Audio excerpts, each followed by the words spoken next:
आज आपण बनवतोय डिनर रेसिपी। त्यासाठी बघा आपण काय काय घेणार आहोत। 1 वाटी बेसन पीठ घेतलेलं आहे। आपण हे 5 ते 6 लोकांसाठी बनवत आहोत। 1 वाटी तांदळाचे पीठ,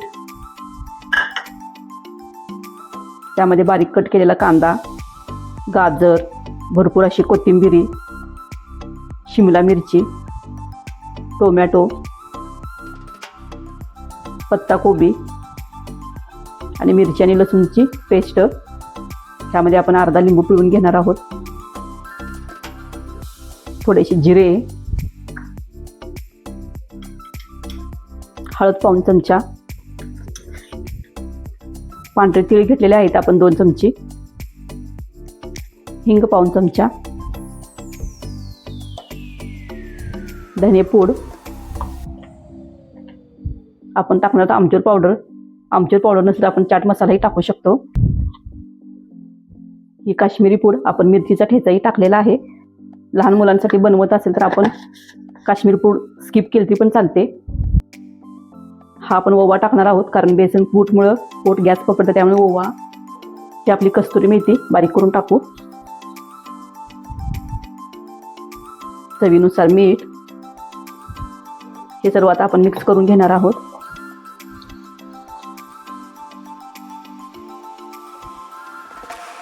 लागल तसं पाण्याचा वापर करू। 4 ते 5 लोकांसाठी बनवत असल्यामुळे एकच गाजर, कांदा, 1 टोमॅटो, 1 शिमला मिरची, 1 वाटी बेसन, 1 वाटी तांदळाचे पीठ अशाच प्रमाणामध्ये आपण घेतलेलं आहे। हे बघा, अजून थोडंसं आपण ह्यामध्ये पाणी घालणार आहोत।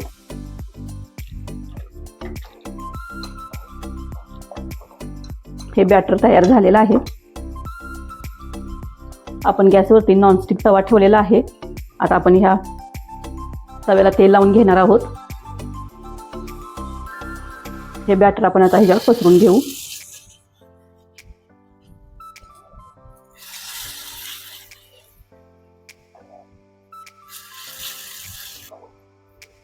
अशा प्रकारे आपण ह्यामध्ये थोडंसं पाणी घालून अजूनही पातळ करू शकतो।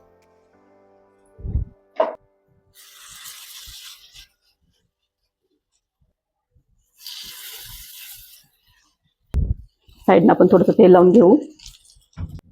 मीडियम गॅसवरती आपण 3 ते 4 मिनिटं हे भाजून घेणार आहोत। आपण हे पलटी करून घेऊ।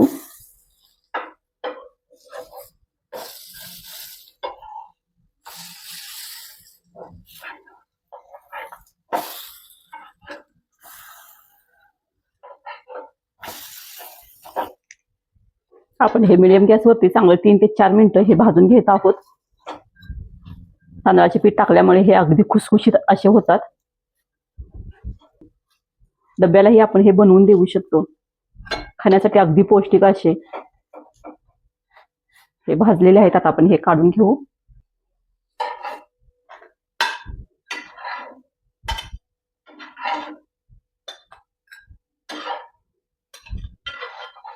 बघा किती अप्रतिम असे झालेले आहेत। आपली ही डिनरची रेसिपी तयार झालेली आहे। बघा किती छान अशी झालेली आहे। आपण ही दह्यासोबत, शेंगदाणे चटणी, लोणचे याच्यासोबत याचा आनंद घेऊ शकतो।